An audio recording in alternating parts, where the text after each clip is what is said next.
Niñas de Papa. Acabem de fer la nostra mostra després de les 2 setmanes de residència al Canal. La veritat és que jo crec que estem emocionades. L'obra que estem en procés de fer ara és la nostra segona peça de la companyia de Niñas de Papà i es diu FOMO de mi funeral. El títol FOMO de mi funeral, FOMO són les sigles de Fear of Missing Out, que vol dir por de perdre's alguna cosa, i estem volent dir el missatge de tenim por de perdre'ns el nostre propi funeral. O sigui, des d'aquesta mirada tan egocèntrica com el dia més important de la meva vida jo no hi seré.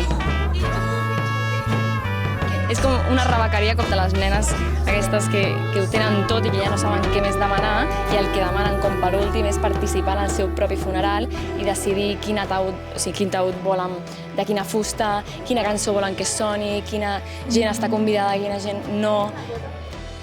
Aquesta setmana ha servit d'instal·lar-nos al lloc, gestionar tema llums, tema so, tema projeccions, crear tot aquest conjunt de projecte. Arribats a aquest punt, nosaltres tenim això, hem pogut construir aquest fil, però de cara al novembre, que tenim l'estrena, molt probablement hi haurà coses que hi seran fora, o que hi haurà noves, o que es canviaran d'ordre. Llavors, el que ens dona justament a fer aquest procés d'obertura és fer com un experiment social, no? Com amb la gent que ha vingut, com reben, què han entès, què no han entès, si participen, no? El nostre final és una mica un final participatiu en aquest sentit, i era com, clar, tu al teu sala d'assaig pots tindre 1000 idees, però només saps si aquella idea acaba de funcionar, o sigui, com el missatge s'acaba quan el públic el rep.